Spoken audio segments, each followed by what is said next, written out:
नमस्कार बच्चों, कैसे हो आप सब। केमिकल काइनेटिक्स में आपका स्वागत है।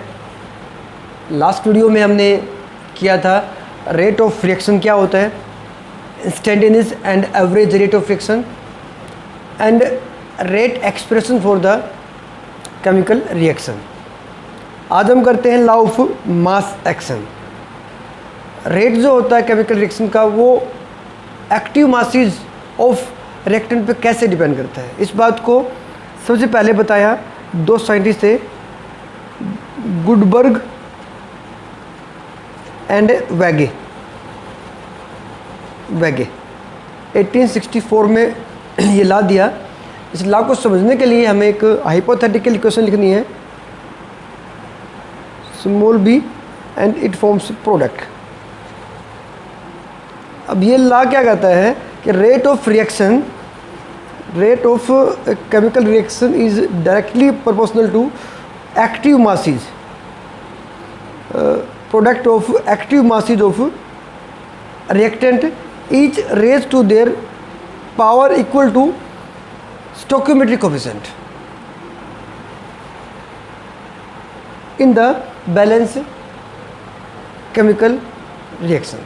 तो आपके सामने जो रेट है वो ए और बी जो है एक्टिव मासेज है, तो याद रखना इसको आप सिंप्लीफाई करेंगे। देखिए रेट इज इक्वल टू के ए बी।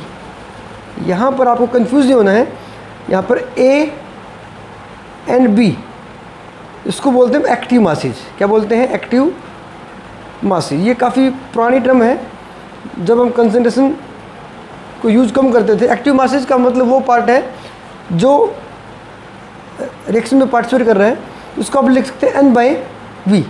एक्टिव मासेज को हम कंसंट्रेशन भी कह सकते हैं। And A and B are stoichiometric coefficient, stoichiometric coefficient.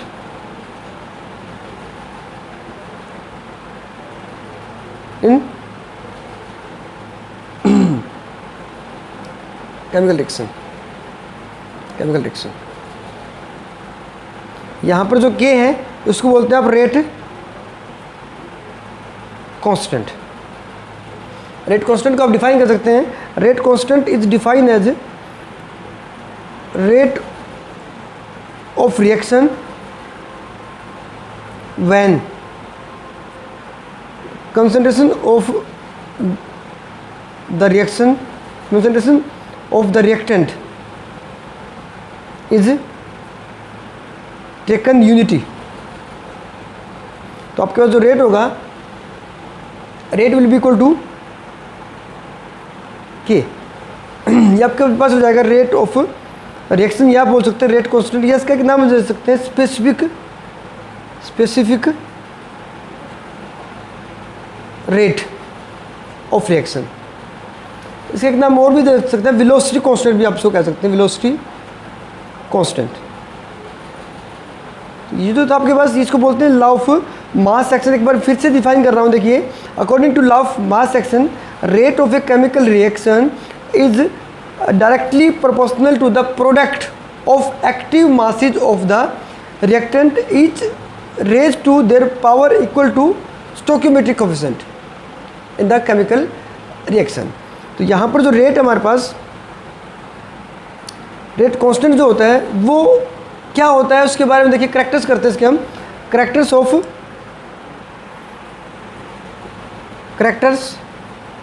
Of rate constant, rate constant के। तो इसके क्या क्या कैरेक्टर देखिए। फर्स्ट तो ये है रेट कांस्टेंट इज मेजर, याद रखना, measure of rate of reaction. इसका मतलब क्या है? Higher the value of K, faster will be rate of reaction। उतना ही रेट का रिएक्शन क्या हो जाएगा? फास्ट हो जाएगा। याद रखना, जितनी वैल्यू K की ज़्यादा होगी उतना ही रिएक्शन का रेट क्या होगा? फास्ट होगा। सेकंड पॉइंट देखना आप इसके अंदर, रेट कांस्टेंट इज फिक्स या constant for a reaction at particular temperature, किसी पर्टिकुलर टेम्परेचर के लिए टेम्परेचर के ऊपर रिएक्शन का रेट जो होता है फिक्स होता है, याद रखना आप ये बात है। नेक्स्ट जो हमारे पास इसका जो थर्ड पॉइंट रहेगा देखिए वो भी बड़ा इंपॉर्टेंट है। देखिए जो नेक्स्ट पॉइंट हमारे पास है ये क्या कहते हैं, रेट कांस्टेंट इंडिपेंडेंट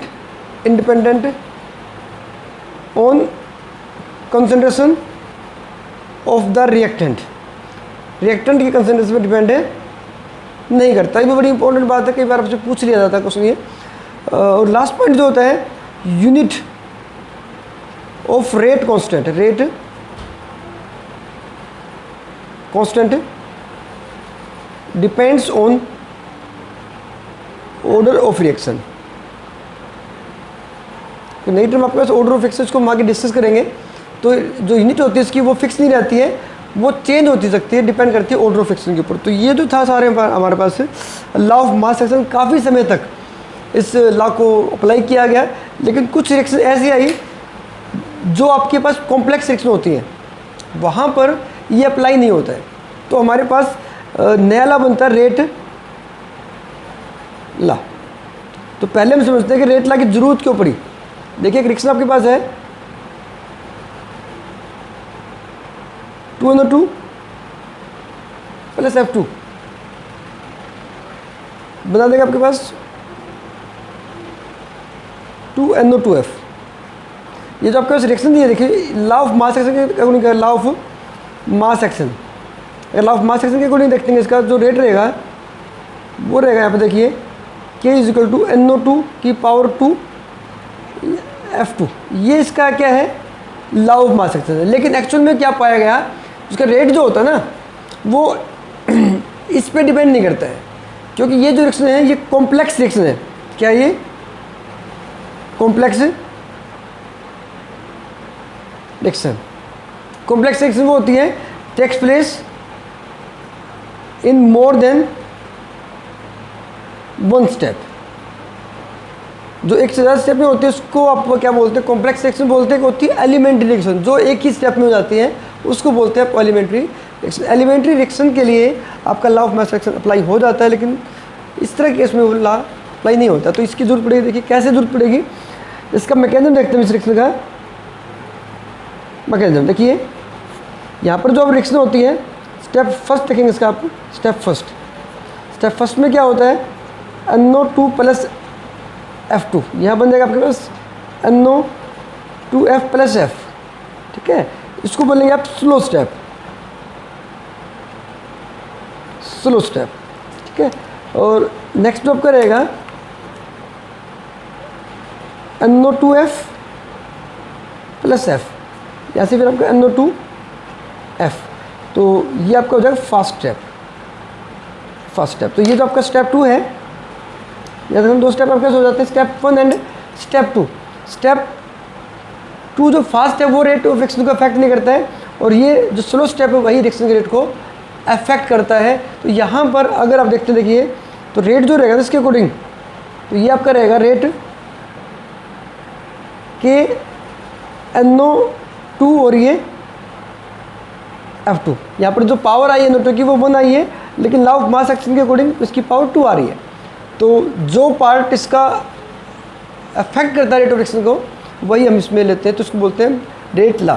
अब रेट लॉ को देखो हम डिफाइन करते हैं, इसको डिस्कस करते हैं। देखिए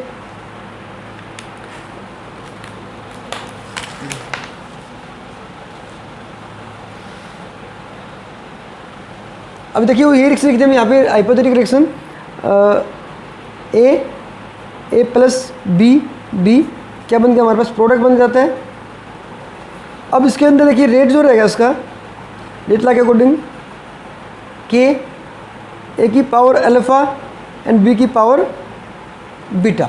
यहाँ पर जो हमने रेट लिखा है वो आपके पास क्या है, ए और बी की कंजर्वेशन का प्रोडक्ट, और पावर जो हमारे पास अल्फ़ा बीटा है, इसको बोलेंगे आप रेट ला, क्या बोलेंगे इसको हम रेट ला बोलेंगे, याद रखना, उससे फ़र्क है, उससे डिफरेंट है। अब यहाँ पर अल्फ़ा और बीटा क्या है, अल्फ़ा और बीटा जो रहेंगे हमारे पास, alpha and beta are stoichiometric coefficient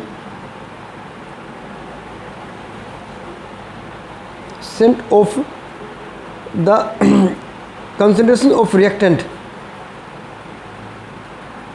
which are determined experimentally in balanced rate law equation. ये दो बात बड़ी इंपॉर्टेंट यहाँ पे देखिए, जो रेट ला इक्वेशन है इसको एक्सपेरिमेंटली मेजर किया गया है। तो ये बात आपको याद रखनी है कि आपके पास अल्फ़ा और बीटा जो है वो थ्योरेटिकल नहीं है, ये हमने एक्सपेरिमेंटली मेजर किया है। जो पार्ट उसका अफेक्ट करता है कंसंट्रेशन का, रेट ऑफ फ्रिक्शन को, वही हम इसकी पावर लेते हैं। और यहाँ पर एक बात नोट कर लेना आप, यहाँ पर बड़ी इंपॉर्टेंट बात है, अल्फ़ा और बीटा में और may not equal to a and b, ये बात बड़ी इंपॉर्टेंट है। अल्फ़ा और बीटा इसके बराबर हो भी सकते हैं और नहीं भी हो सकते हैं, डिपेंड करता है ये आपके कंसंट्रेशन के ऊपर, ठीक है। तो इस रेट ला को देखो डिफाइन कर सकते हैं आप यहाँ पे, इसको डिफिनेशन समझना है इसकी। अकॉर्डिंग टू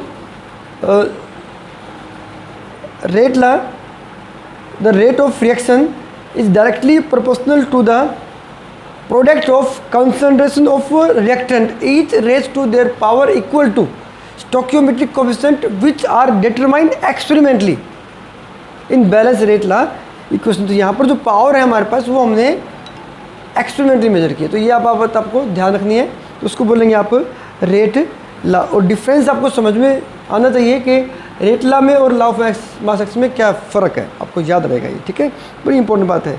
तो यहाँ पर आप जो रेट कांस्टेंट है ये वही रहेगा, और ये आपको डिफरेंस लिखना अपने आप पर, रेट कांस्टेंट में और रेट ऑफ रिएक्शन में क्या डिफरेंस होता है वो आप अपने आप लिखेंगे, अपने आप समझ के।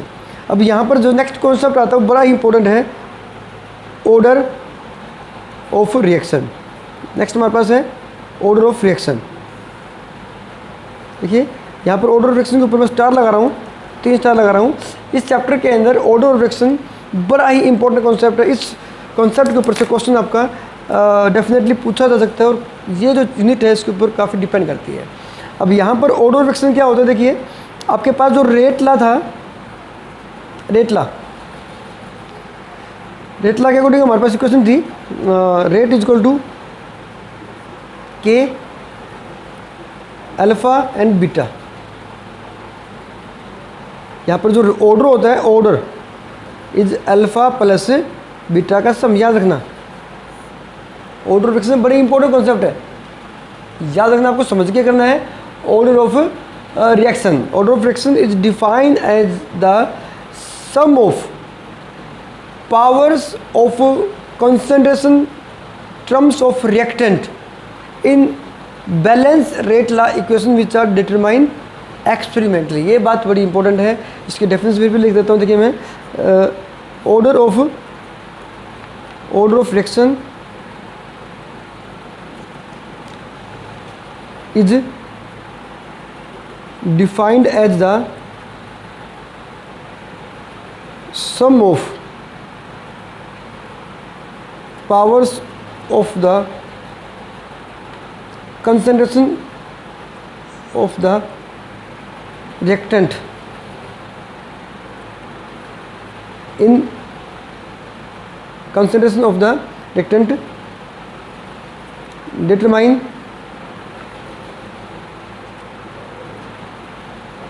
experimentally in balanced rate law equation. तो यहाँ पर ये जो बात लिखी है डिटरमाइन एक्सपेरिमेंटली और बैलेंस रेट ला इक्वेशन, ये आपको याद रखना है। लॉ ऑफ मास एक्शन के अंदर ए और बी होता है, लेकिन रेट ला में आपका अल्फ़ा और बीटा होता है, जो हमने एक्सपेरिमेंटली मेजर किया है। ये बात बड़ी इंपॉर्टेंट है। तो जैसे आपने पीछे देखा था, वहाँ पर हम देखा था कि जो ऑर्डर होता है वो एक्सपेरिमेंटली मेजर करते हैं हम, ठीक है। तो नेक्स्ट देखिए, आपके पास जो ऑर्डर ऑफ रिएक्शन है वो अलग अलग तरह की रिएक्शन है। देखिए जैसे आपके पास, मैं फर्स्ट लेता हूँ, एग्जांपल ले रहा हूँ मैं, जीरो ऑर्डर रिएक्शन। देखिए यहाँ पर आपके पास है 2HI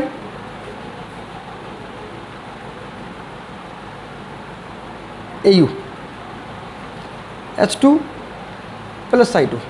यहाँ पर देखिए, अगर आप देखते हैं जो आपका लॉ ऑफ मास एक्शन था उसके अकॉर्डिंग क्या रहेगा, रेट जो रहेगा उसका HI, ये लॉ ऑफ मास एक्शन क्या होगा, लॉ ऑफ मास एक्शन। लेकिन एक्चुअल में जब एक्सपेरिमेंटली पाया गया तो पाया गया जो रेट होता है इसका, that is independent on the consideration of HI। इसका ऑर्डर क्या हो जाएगा हमारे पास, 0। ऐसे कोई रिएक्शन और है 2NH3 PT 1130 kelvin and N2 plus 3H2 gas gas gas.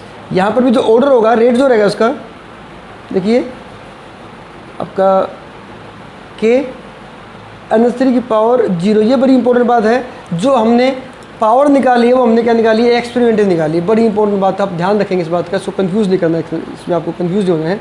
दूसरा आप कैसे, first order reaction, first order. देखिए फर्स्ट ऑर्डर में क्या होगा, एग्जांपल देखेंगे आप, SO2 Cl2। यहाँ पर आपका इसको हीट करेंगे तो SO2 प्लस Cl2। यहाँ पर जो रेट रहेगा that is K SO2 Cl2 की पावर 1। तो यहाँ पर ऑर्डर जो रहेगा वो 1 आएगा। जो आपको पावर है वो हमने एक्सपेरिमेंटली मेजर किया, तो पावर 1 है, इसका मतलब ऑर्डर भी क्या होगा इसका, हमारा 1 हो जाता है। तो नेक्स्ट जो आपके पास रहेगा, देखिए वो लेते हैं हम second order reaction, second order. Example देखेंगे इसमें हम, रिएक्शन आपके पास है 3NO से बनेगा आपके पास N2O प्लस NO2, ठीक है। यहाँ पर जो रेट रहेगा that is equal to K NO की पावर 2, ठीक है। ऑर्डर कितना आ गया हमारे पास, यहाँ पर 2 ऑर्डर आ गया। तो ये जो पावर हमने लिखी है ये हमने एक्सपेरिमेंटली मेजर की है, अल्फा और बीटा है, ठीक है। तो याद रखेंगे आप ये बात। नेक्स्ट हमारे पास है fraction order reaction, fraction order. जो ऑर्डर होता है वो फ्रैक्शन में भी हो सकता है, बड़ी इंपॉर्टेंट बात है यहाँ पर। तो एग्जांपल देखना है इसका, CH3 CH2 की रिएक्शन अगर कराते हैं यहाँ पर कौन जाता है, CH4 प्लस CO, एसिटाल्डिहाइड है। इसका जो रेट रहेगा देखिए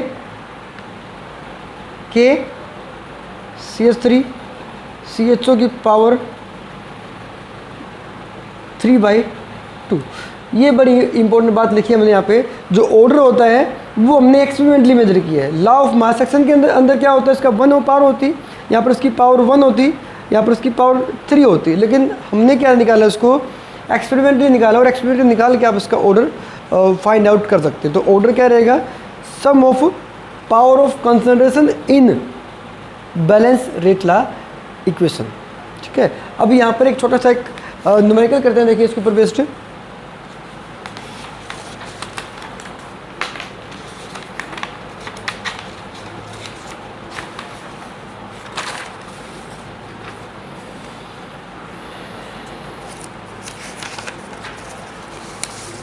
अभी देखिए यहाँ पे एक न्यूमेरिकल आपके सामने है। आप ऑर्डर कैसे निकाल सकते हैं, identify the order of reaction from the following rate constant. अब जो ऑर्डर है, ऑर्डर निकालने के लिए पहले हमें क्या करना पड़ेगा, इसका रेट कांस्टेंट जो उसकी यूनिट देखेंगे, unit of rate constant, unit of rate constant. जो रेट कांस्टेंट है उसकी यूनिट हम निकालेंगे। उसके बाद न्यूमेरिकल करेंगे। देखिए जो रेट आपका होता है वो होता है K इंटू कंसनट्रेशन की पावर N होता है, ठीक है। N हमारे पास है ऑर्डर ऑफ रिएक्शन, देखिए यहाँ से तो आपके पास रहेगा K is equal to rate upon concentration की पावर n। तो रेट जो होता है उसको बोल सकते हैं आप कंसंट्रेशन अपॉन टाइम। यहाँ पर आपके पास है कंसंट्रेशन की पावर n, तो आपका ये निकल जाएगा कंसंट्रेशन की पावर 1 माइनस n और टाइम इन्वर्स। तो आप इसको लिख सकते मोल पर लीटर की power 1 minus n upon time जो रहेगा आपका सेकंड इन्वर्स में इसको लिख देता हूँ। देखिए सेकंड इन्वर्स ये आपके पास हो जाएगा टाइम इन्वर्स। तो ये आपके पास किसी भी रिएक्शन के रेट कांस्टेंट की वैल्यू से आप उसका ऑर्डर निकाल सकते हैं। देखिए आपके सामने क्वेश्चन दिया है यहाँ पे, ये आपके पास identify the order of reaction from the following rate constant. आपको रेट कांस्टेंट दिया है और आपको बताना है उसका ऑर्डर क्या रहेगा। देखिए यहाँ पे फर्स्ट है कि 5.1 10 to power minus 4 second inverse दिया। देखिए यहाँ पे ठीक है, तो सेकंड इन्वर्स का मतलब आपके पास ऑर्डर क्या रहेगा। देखिए ये आपके पास यूनिट है। सेकंड इन्वर्स कब आ सकता है आपका, जब आपकी पावर कितने जाए 1 हो जाए। अगर आपकी ऑर्डर 1 होगा तो आपके पास देखिए जो फर्स्ट है कि आपके पास दिया 3.1 10 to power minus 4 second inverse है, तो ऑर्डर कितना हो गया हमारे पास ये 1। याद रहेगा आपको, बहुत ही सिंपल सा क्वेश्चन है, एग्जाम में पूछ सकते हैं। और दूसरा आपके पास देखिए बी दिया है 1.2 10 to power minus 2 atmosphere inverse second inverse. तो देखिए यहाँ पर क्या रहेगा एटमॉस्फेयर इन्वर्स सेकंड इन्वर्स दिया है यहाँ पे। देखिए ठीक है, अब एटमॉस्फेयर अगर आपको प्रेशर में दे रखा है तो यहाँ पर क्या आ जाएगा कंसंट्रेशन जगह पे आ जाएगा एटमॉस्फेयर। ठीक है, एटमॉस्फेयर यहाँ पर आपको दिया है एटमॉस्फेयर की पावर 1 माइनस n। कब आएगा ये पता है, तब इसकी पावर कितनी हो जाएगी 2 हो जाएगी। तो यहाँ पर इसका ऑर्डर कितना हो जाएगा 2 हो जाएगा। तो आप जो आपका यूनिट है उससे आप इसकी ऑर्डर निकाल सकते हैं। आया समझ में आपको। लास्ट देखिए नेक्स्ट न्यूमेरिकल दे रखा है, तो the reaction A plus 3B 2C obey the rate equation. Rate आपको दिया है कि A की पावर हाफ B की power 3/2। What is the order of reaction. देखिए ऑर्डर ऑफ रिएक्शन के लिए आपको तो क्या करना है, रेट जो रहेगा आपके पास वो के A की पावर 1/2 और B की पावर 3/2। आपको कंफ्यूज नहीं होना है यहाँ पर क्या करना है, आपको इनका सम कर देना है। तो ऑर्डर जो रहेगा वो आपका हो जाएगा अल्फ़ा प्लस बीटा, तो 1/2 प्लस 3/2। तो आपका आ जाएगा देखिए 4/2 मतलब 2 इसका ऑर्डर आ जाएगा। तो याद रखना, तो आप इस तरह से इस रिएक्शन का ऑर्डर भी निकाल सकते हैं। अगर आपको रेट कांस्टेंट दे रखा है तो इसकी आप और प्रैक्टिस करें। तो ये था, तो हमारे पास rate of order of reaction क्या होता है एंड रेट कांस्टेंट क्या होता है। Thank you for watching, study with me and enjoy chemistry.